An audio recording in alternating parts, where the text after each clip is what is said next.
굉장히 떨리네요. 이 자리에 다시 서게 돼서 너무 감사드리고 또 귀한 자리를 내어주신 목사님께 감사의 말씀을 드립니다. 성경에는 예수님의 사역 중에서 병을 고치는 일이 많이 나타나는 것을 많이 보셨을 것입니다. 병을 고치실 때 예수님은 고침을 받는 사람의 믿음도 보시지만 병을 꾸짖으실 때가 많이 있습니다. 또 예수님은 자연을 꾸짖으실 때도 많이 있습니다. 이것은 예수님께서 이 세상 모든 것보다 높으신 분이라는 것을 성경을 통해서 알려주는 것입니다.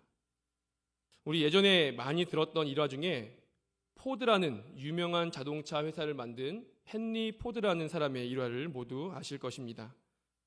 어느 추운 겨울날 젊은 자동차 정비사가 중고차를 사서 열심히 수리해서 새 차처럼 만들었습니다. 그 추운 겨울날 이제 시동을 걸고 차를 운전해서 출근을 했습니다. 그런데 이 차가 얼마 가지 못해서 엔진이 털털거리고 멈추게 되었습니다. 이 정비사는 차에서 내려서 엔진 뚜껑을 열고 자기가 배운 대로 여기저기 만지며 수리를 하기 시작했습니다. 하지만 차는 오랜 시간이 지나도 꿈쩍도 하지 않았습니다. 그때 마침 지나가던 한 차가 멈추게 되고 한 노인이 내려서 말을 걸죠. 도움이 필요하십니까? 정비사가 대답합니다. 아니요, 괜찮습니다. 저는 자동차 정비사입니다. 그래도 꽤 실력이 있던 이 젊은 정비사는 노인의 호의를 정중히 거절합니다. 그리고 나서 자신만만하게 지금까지 고친 것보다 보는 사람이 있으니까요, 더 있어 보이게 멋있게 잘하는 것처럼 자동차의 이곳 저곳을 만졌습니다.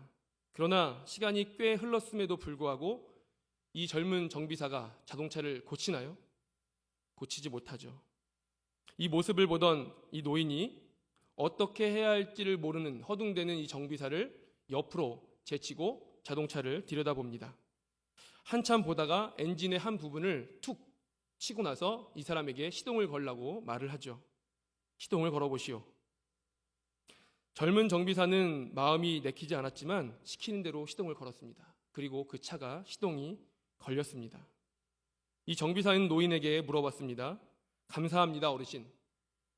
그런데 어떻게 고장난 곳을 쉽게 알고 고치셨습니까? 그랬더니 이 노인이 웃으면서 이야기하죠. 내가 이 차를 만든 헨리 포드라우. 아무리 유능한 정비사라 할지라도 그 차를 만든 사람보다 더 차에 대해서 잘 알 수는 없는 것입니다.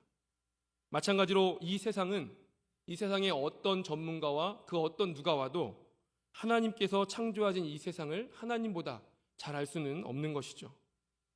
그리고 예수님은 하나님의 아들이시면서 동시에 하나님이시죠. 그렇기 때문에 누구보다 이 세상을 잘 아시고 잘 고치시고 누구보다 이 세상을 잘 다스리시는 것입니다. 오늘 말씀 앞에 4장에서는 예수님께서 바람을 꾸짖으시고 바다에게 잠잠하라고 선포하시는 내용이 나옵니다. 그렇게 선포했을 때 실제로 바람이 잦아들었고 파도가 고요해졌습니다. 이것을 함께 보고 있던 사람들은 놀라며 두려워했습니다. 그리고 예수님은 그 놀라고 두려워하는 제자들을 그 믿음 없음을 꾸짖으셨죠. 그러나 믿음이 없는 사람이라면 사실 이런 상황에서 믿음 없이 바라볼 때 두려워하고 놀라는 것이 정상이죠. 왜냐하면 예수님이 하신 일은 상상도 할 수 없는 일이고 초자연적인, 흔히 우리가 말하는 기적이기 때문입니다. 그런데 이것과 똑같은 일을 오늘 본문에도 보여주십니다. 오늘 본문은 예수님께서 제자들과 함께 거라사라는 곳으로 들어가시는데요. 거라사는 갈릴리 호수의 오른쪽에 있습니다. 예수님이 배에서 내려서 제자들과 함께 거라사라는 곳으로 들어가셨습니다. 그때 더러운 귀신 들린 사람이 무덤 사이에서 나와서 예수님을 만났습니다. 이 귀신 들린 사람은 어떤 사람이었는가 하면 먼저 무덤 사이에 사는 사람이었습니다. 그리고 무덤이나 산에서 늘 소리를 지르며 돌로 자기 몸을 해하는 사람이었습니다. 힘은 얼마나 셉니까? 귀신 들린 사람이 힘이 얼마나 세나요? 장정이 여럿이 덤벼들어도 제압할 수 없고, 또 이 사람은 팔과 다리에 쇠고랑과 쇠사슬을 묶어놔도 다 끊어버리는 사람이었습니다. 그런데 이 사람이 멀리서 예수님을 보고 달려와서 예수님께 절을 하고 큰 소리로 예수님께 외치죠. 지극히 높으신 하나님의 아들 예수여, 나와 당신이 무슨 상관이 있습니까? 원하건대 하나님 앞에 맹세하고 나를 괴롭히지 마옵소서. 그런데 8절에 보니까 이 귀신 들린 사람이 예수님께 달려와서 이렇게 소리친 이유가 있습니다. 이는 예수께서 이미 그에게 이르시기를 더러운 귀신아 그 사람에게서 나오라 하셨습니다.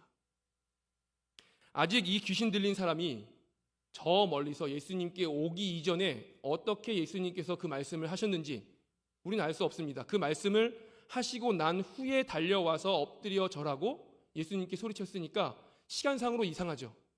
그러나 이런 것을 우리가 일일이 따질 필요는 없습니다. 예수님의 권능이고 이 세상을 창조하신 하나님의 아들, 하나님 당신이기 때문이죠. 일반적인 사람으로는 상상도 할 수 없는 일을 하십니다. 왜 예수님께서 이런 일을 하실까요? 왜 예수님께서 거라사라는 곳까지 가서 더러운 귀신 들린 사람이 저 멀리 있는데 나오라고 말씀하시고 꾸짖으시는 일까지 할까요? 그것은 예수님이 사람에게 관심이 있으신 분이기 때문입니다. 다시 말하면 예수님은 우리에게, 더 정확히 말씀드리면 나에게 관심이 있으신 분이기 때문입니다. 만약에 예수님이 나에게 관심이 없으시다면, 사람에게 관심이 없으시다면 왜 굳이 저 멀리 호수를 건너 배를 타고 거라사라는 곳까지 들어가서 예수님과는 상관도 없는 귀신 들린 사람을 만나서 고치시는 일을 하실까요?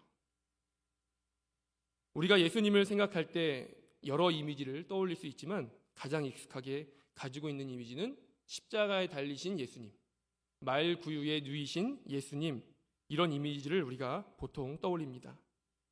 어떻게 해서 우리가 이런 이미지를 떠올리게 되었을까요? 실제로 예수님이 이 땅에 오셨기 때문입니다. 실제로 예수님이 십자가에 달려 돌아가셨기 때문입니다. 그렇기 때문에 우리가 그런 이미지를 기억하는 것이고 이것이 바로 예수님이 이 땅에 오신 이유이죠. 원래 예수님은 영이시죠. 감히 우리가 상상할 수도 없고 가늠할 수도 없는 하나님이십니다. 그런데 예수님의 그 사랑이 얼마나 큰지 사람이 되어 태어나시고 고난당하시고 십자가에 죽으셨습니다. 그뿐입니까? 죽음을 이겨내신 예수님은 부활하심으로 우리에게 승리를 주셨습니다. 이게 다 누구를 위한 일입니까? 우리를 위한 일이죠. 바로 나를 위한 일입니다. 그런데 우리가 성탄절이 되면 아기 예수님, 고난절이 되면 십자가에 못 박히신 예수님만 단순하게 생각하고 이미지를 떠올리기가 쉽습니다. 그런데 예수님이 이 땅에 오신 이유가 굳이 만나지 않아도 될 거라사 귀신 들린 사람을 만나러 가신 일, 이 모든 것이 우리를 위해서, 다시 말해서 나를 너무나도 사랑하시는 예수님이기 때문이라는 것이죠. 저는 어린 시절에 저희 부모님은 당연히 부모님인 줄 알았습니다. 처음부터 어머니, 아버지인 줄 알았습니다. 그러다가 아직 어릴 때 저희 아버지의 불법일 텐데 어떻게 그렇게 했는지 모르겠습니다. 군대에 있을 때 사진을 앨범에 끼우셔서 보여주셨는데 제 기억으로는 아마 초등학교 때쯤인 것 같은데 저희 아버지 군대에 있을 때 사진을 보니까 젊으시더라고요. 근데 그런 건 둘째치고 그냥 그런가 보다 하고 아버지의 어떤 그런 과거가 아니라 아버지는 아버지지, 엄마는 엄마지, 그렇게 생각하고 있었습니다. 그런데 지금 생각해 보니까 그때 사진이 저희 아버지의 불과 한 15년 전쯤 사진이었더라고요. 얼마 안 된 사진이죠. 그러나 제 생각에, 제 머릿속에는 우리 아버지도 우리 아빠도 이럴 때가 있었지, 이런 게 아니라 그냥 아빠, 그냥 우리 아버지, 그런 분이었습니다. 하지만 커서 보니까 저희 아버지는 원래 아버지가 아니었습니다. 어머니도 원래 어머니가 아니었습니다. 제가 그것을 모르고 있었던 것뿐이죠. 제가 알고 있는 아버지는 제가 아빠라고 부르는 분이었지만 사실은 제가 저희 아버지를 저희 아버지 그대로 인식하기에는 너무 어렸던 것이죠. 더 시간이 필요했습니다. 나이를 먹어야 했고요. 더 성숙해야 했습니다. 그리고 성인이 돼서야 비로소 겨우 이렇구나. 제가 우리 교회에서 결혼을 하고 이제 사임을 했다가 아기를 낳고 왔는데 이제 18개월밖에 되지 않았습니다. 그런데 이제 조금 부모님이 이런 마음이신가 하는 것이 조금 알겠습니다. 우리가 신앙인으로서, 직분자로서, 또 열심히 예수님을 믿는 자로서 예수님의, 성경에 나타난 예수님의 겉모습만 봐서는 안 됩니다. 예수님은 단순히 말구유에 누우셨던 분, 단순히 그때 골고다에서 십자가에 못 박히셨던 분이 아닙니다. 예수님은 나에게 지대한 관심을 가지고 계시고 나를 위해 이 땅에 오신 분이라는 것을 우리가 다시 한번 기억하시기 원합니다. 그래서 굳이 가야 할 의무가 있는 것도 아닌데 가지 않아도 아무도 뭐라고 할 사람이 아무도 없는데 거라사라는 곳까지 가신 것이고 아무도 뭐라고 하지 않는데 이 땅에 태어나신 것이고 우리를 위해서 돌아가신 것 아닙니까? 그것이 바로 우리 예수님이었습니다. 예수님이 이 귀신 들린 사람에게 물으셨습니다. 너의 이름이 무엇이냐? 그 사람에게 물으신 것이 아니라 사람 속에 있는 귀신에게 물으신 것이죠. 그랬더니 그 사람이 이렇게 대답합니다. 군대입니다. 우리의 수가 많음입니다. 이 귀신의 이름은 군대였습니다. 이 군대라는 것은 헬라어로, 우리 신약 성경이 헬라어로 기록되어 있지만 사실 로마는 라틴어입니다. 라틴어로 레기온인데 이 레기온이라는 단어는 로마 군대의 한 군단을 가리키는 말이죠. 이 레기온이라는 것은 한 군단이 4,000명에서 6,000명 정도 된다고 합니다. 그것이 이제 세월이 많이 지나서 예수님 시대에 와서 레기온이라는 것은 로마 군대의 한 군단은 2,000명 정도 되었다고 합니다. 근데 지금 이 사람의 속에 들어가 있는 귀신이 몇 마리인가요? 세보지는 않았지만 예수님이 나가라 하고 나갔더니 몇 마리의 돼지에 들어갔습니까? 2,000마리의 돼지에 들어갔죠. 우리는 이 모든 것을 우연이라고 볼 수 없습니다. 모든 것이 하나님의 예수님의 계산과 예수님이 알고 계신 이끌어 가시는 모든 섭리 속에 있는 것을 우리가 알고 있습니다. 예수님은 이 군대 귀신을 이 사람에게서 나오게 하고 싶으셨습니다. 그런데 문제는 이 군대 귀신이 이 사람에게서 나오고 싶지 않은 것이 문제였죠. 우리가 의견이 같은 두 사람이 있으면 의견이 같으면 아무 문제가 없습니다. 그런데 의견이 다를 때 보통 우리가 한쪽 사람이 한쪽 사람 의견에 동조하기 마련인데 살다 보면 절대로 양보할 수 없는 것이 있죠. 아무리 친한 사람이어도 양보할 수 없는 것이 있습니다. 그런 것이 뭐가 있을까요? 우리가 하나님을 믿는 문제에 관한 것에 있어서는 절대로 양보할 수가 없습니다.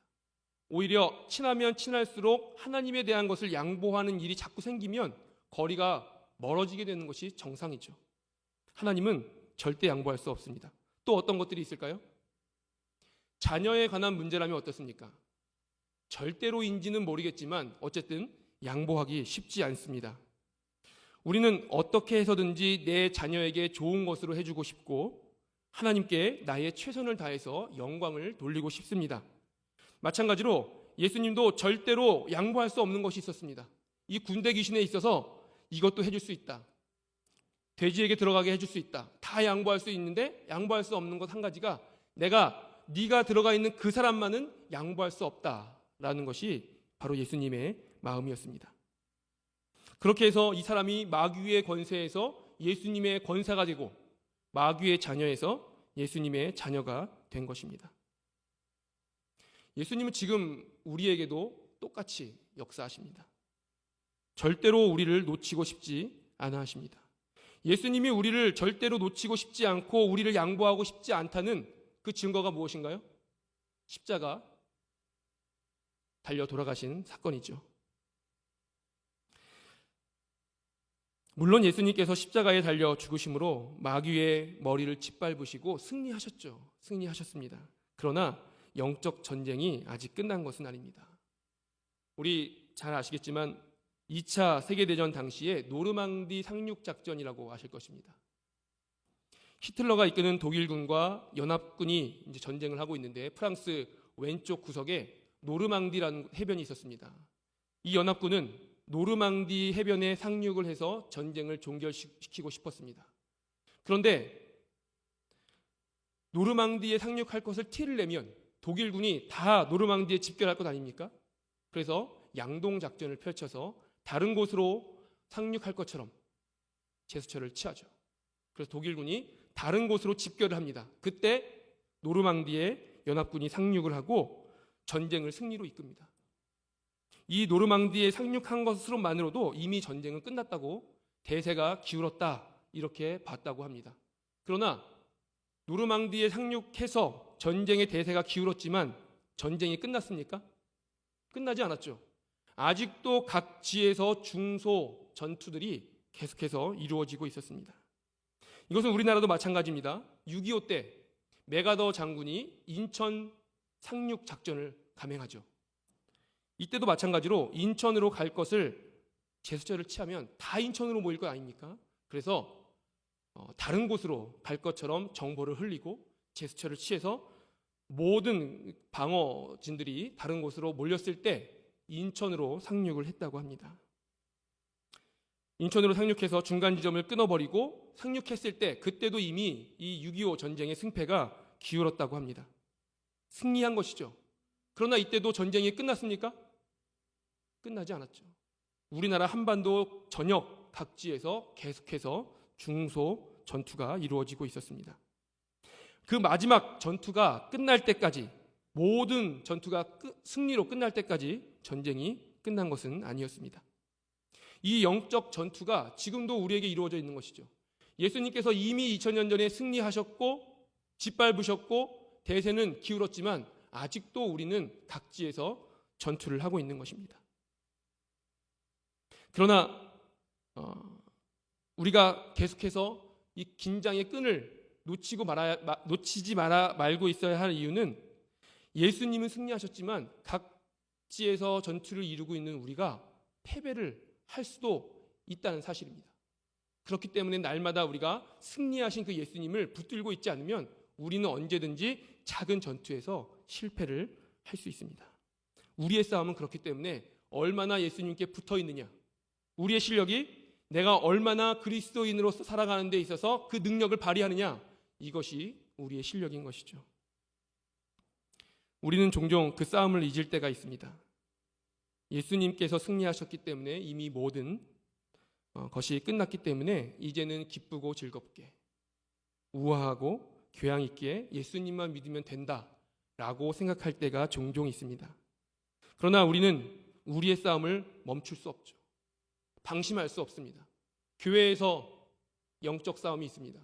가정에서 영적 싸움이 있습니다. 우리의 직장에서, 봉사기관에서, 노인정에서, 친구와 부부 사이에서, 심지어 우리의 가장 중요한 싸움이 누구와의 싸움입니까? 자기 자신과의 싸움입니다. 우리는 싸워 이겨야 할 영적 전투가 너무나도 많이 남아 있습니다. 그것은 예수님이 우리를 포기하지 않고 끝까지 목숨을 내놓고 영적 전쟁에서 이기셨기 때문입니다.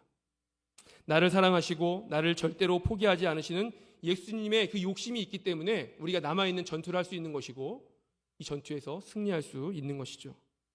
이 예수님의 그 거룩한 욕심이 거라사에 귀신 들린 사람을 구원하시고 오늘 우리를 구원하신 것입니다. 이제 우리는 조금 더 확신을 가지고 살아가야 합니다.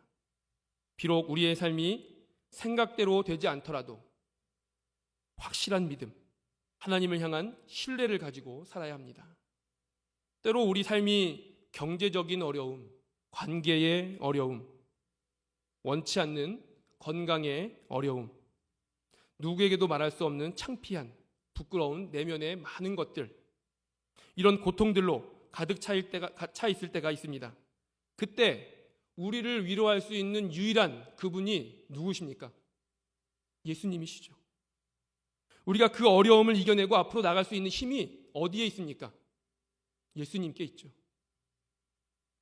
이스라엘 사람들은 전통적으로 하나님께 도움을 구하기 위해서 눈을 들어 바라보는 산이 있었다고 합니다. 시편 121편 1절은 이렇게 말합니다. 내가 산을 향하여 눈을 들리라. 나의 도움이 어디서 올까?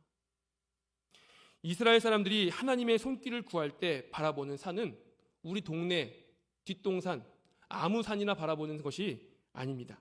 특정한 산이 있었다고 합니다. 바로 그 산인 것이죠. 이스라엘 사람들이 어려움이 있을 때 하나님을 바라볼 때 산을 봅시다 하면 바라보는 그 산이 있는 것입니다. 그 산. 어려움이 있을 때 도저히 혼자 이겨낼 수 없는 상황이 닥쳤을 때 기도조차 나오지 않는 커다란 벽이 나를 막고 있을 때 바라볼 수 있는 그 산. 하나님의 도움이 필요할 때 바라보는 그 산이 있는 것입니다. 우리가 그 산을 바라보기 원합니다. 그 산을 만드시기 원합니다. 우리에게 어려움이 있을 때, 고통 중에 있을 때, 신음하고 있을 때 그 산이 있어야 합니다. 그 산을 바라보기 원하고 또 바로 하나님께서, 예수님께서 우리에게 그 산이 되어주신다는 것을 다시 기억하시기 원합니다. 특별히 우리가 오랜 기간 어려움 가운데 있었습니다. 거의 3년을 코로나 속에서 많은 기간 동안 경제적인 어려움이 있으셨죠. 건강에 어려움이 있으셨죠. 그뿐입니까? 영적으로 사실 우리는 아닌 척하고 있습니다. 아니고 싶습니다. 그러나 우리는 영적으로 이미 많이 침체되어 있습니다. 코로나가 이제 끝나가고 있죠. 코로나가 끝나는 것이 아니라 코로나 규제가 끝났습니다. 그런데 많은 사회에 각계각층에 회복되지 않은 부분이 없습니다. 그러나 가장 회복이 늦게 이루어지고 있는 부분이 바로 교회입니다. 왜 그럴까요? 왜 교회가 가장 늦게 회복이 됩니까? 가장 빨리 회복이 되어야 되는 것 아닌가요? 우리 삶에서 우리가 가장 중요하게 여기고 있는 부분이 신앙이라면, 교회라면 우리 그 무엇보다 빨리 회복이 이루어져야 될 부분이 교회입니다. 그러나 생각 같지 않게 교회는 회복이 사회보다 느립니다. 왜일까요? 아닌 것 같지만, 아니라고 생각했지만 나도 모르게 내 안에서 하나님이 우선순위에서 밀리고 있는 것이죠. 교회에 나와서 우리가 한 자리에 함께 모여 예배해야 된다는 그 마음이 미뤄지고 있는 것이죠. 온라인으로 하면 되지. 영적으로 그만큼 우리가 많이 위축되어 있기 때문입니다. 그러나 이런 때에도 우리에게 희망이 있는 이유가 무엇입니까? 바로 우리가 바라볼 수 있는 그 산이 있기 때문입니다. 우리에게 소망이 되어주시는 그 산, 예수님께서 우리와 함께 계시고 예수님이 우리를 여전히 자녀 삼아주시기 때문입니다. 예수님은 우리를 마귀에게 절대로 뺏기기를 원치 않으십니다. 우리도 우리에게 남은 영적 전투를 잘 치르시고 예수님이 승리하셨던 것처럼 우리도 그 전투에서 승리하는 모든 성도님들 되시기 원합니다. 그래서 우리 삶에서 예수님을 우리 주인으로 섬기며 삶을 잘 살아내는 저와 여러분 되시기 원합니다. 기도하겠습니다. 하나님, 은혜를 감사드립니다. 귀한 하나님께서 기뻐하시는 서대전교회 한 공동체로 저희를 불러주시니 감사합니다. 저희가 날마다 모여서 예배하기를 힘쓰게 도와주시고 예수님께서 나를 포기하지 못하셔서 이 땅에 오시고 나를 위해 돌아가신 것을 기억하며 나도 우리의 그 산이 되어주시는 예수님을 바라볼 수 있는 우리 모두가 될 수 있도록 도와주시옵소서. 더 힘내게 도와주시고 더 하나 되게 도와주셔서 예배하며 하나님을 기쁘시게 해드리는 우리 서대전교회 될 수 있도록 도와주시옵소서. 예수님의 이름으로 기도드립니다. 아멘. 기도하겠습니다. 이제는 우리 주 예수 그리스도의 은혜와 하나님 아버지의 극진하신 사랑하심과 성령님의 감화 교통 충만하신 은총이 우리가 영적 싸움에서 이기를 갈망하는 하나님 사람들 위해 지금부터 영원토록 함께 하시기를 간절히 축원하옵나이다.